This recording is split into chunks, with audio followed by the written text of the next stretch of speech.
Hey everybody, Carl Wenzel here with Gentle in Canada, and Odie, my sidekick, hanging out with me. Listen, we're going to do a quick little talk about how to close up the cranial incision through an autopsy. One of the big problems is that these incisions have sometimes a high tendency to leak, causing us issues with leakage on the pillows. So the main thing I can suggest with that is, first off, let's make sure the body is embalmed well, that the tissue is dry. I know through the arterial injection, it's often very, very difficult, if not impossible, to get any chemical distribution to the flaps of the skull. So what we have to do is we have to use something as an alternative method, and that being a very high quality cauterant, something to almost sear that tissue. Now, people ask, does that actually preserve the tissue? It does. It doesn't act the same way as what an arterial solution would, because the arterial solution cross-links the protein to help preserve it. A cauterant will actually totally disrupt that protein, almost cooking it, making it stable, so the breakdown is well delayed of that tissue. And that's what we want. We want something to hold that tissue in place for the funeral service. So once we get that tissue cauterized and it doesn't no longer look pink or red in any way, that's a good sign that we're ready to close up that incision now. So when that happens, there's many different ways to go ahead and close that incision, whether it be through a baseball stitch or perhaps a worm stitch or a hidden suture of some sort. You'll often find with a baseball stitch, you'll be pulling that cranial flap to try to close it up, and the suture cord will tear away, rip through the skin. It's problematic, it's painful, and we've all experienced that. That's why I like to use a worm stitch. It's a little bit different method, but it works phenomenally. Once we master that technique of that worm stitch, you won't get that pulling of the tissue anymore. You won't get that ripping through of the cord. So it works phenomenally. I'm going to show you a brief little video here in a second once I get Odie settled down here, and we will show you what that's all about. Okay, so bear with me. Be back soon. Okay, so let's take this as our incision. Whether it be your cranial incision or your embalming incision, it really doesn't make any difference. This method works terrific for autopsy incisions.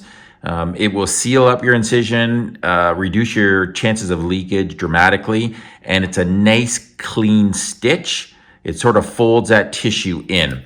So here's our incision. Again, whether it be autopsy or your embalming incision, you're going to take your suture needle and you're going to go in somewhere off to the side. It really doesn't matter. Anywhere in this area, you can put your needle in first, and bring your suture cord and your needle out right here at the very, very beginning.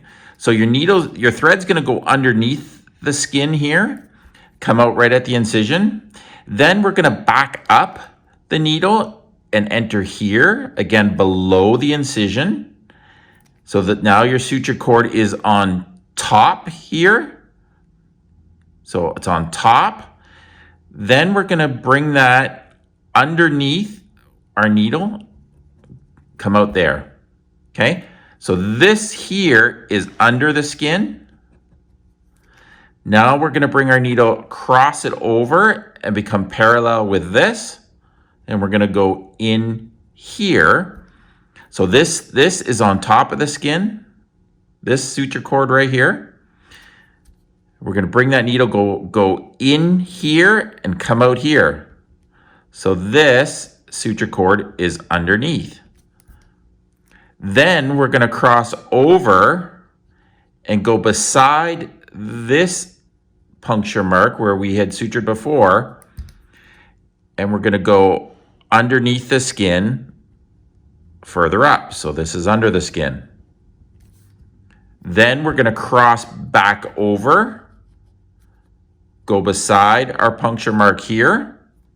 This is on top of the skin, and we're going to go under the skin over here. So this suture cord's under the skin. You see how we're crisscrossing?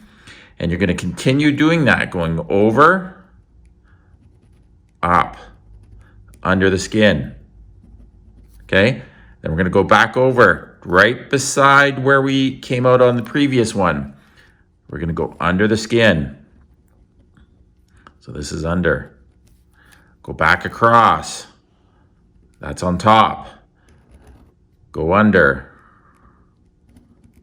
This is under. Back across. Go under. Under the skin. Back across. On top of the skin. This one's going to go under. Now we're going to come out past the end of the incision. This is under the skin. Then we're going to go come across on top of the skin and take this final one. This is on top. Come out here. Or sorry, you come out here, you go across the skin, you enter into here, and you're going to take this further away. Doesn't matter anywhere. It could be anywhere in this facility or vicinity, sorry.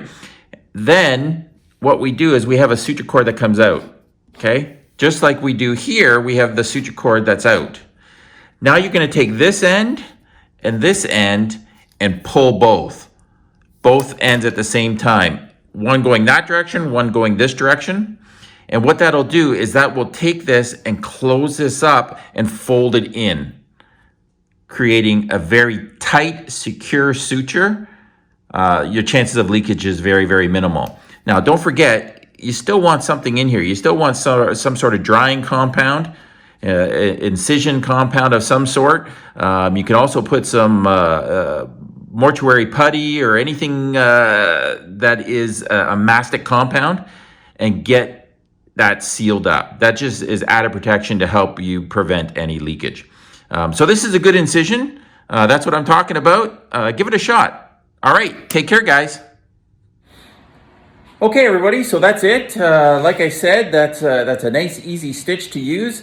Give it a shot next time, and I hope it works for you. If you have something that I can learn from you, by all means, please share it with me. I'm just as anxious to try something new as you are. So remember, guys, that's nothing new. That's just the realities of this world, and let's make it a better place for all of us. Take care. Bye.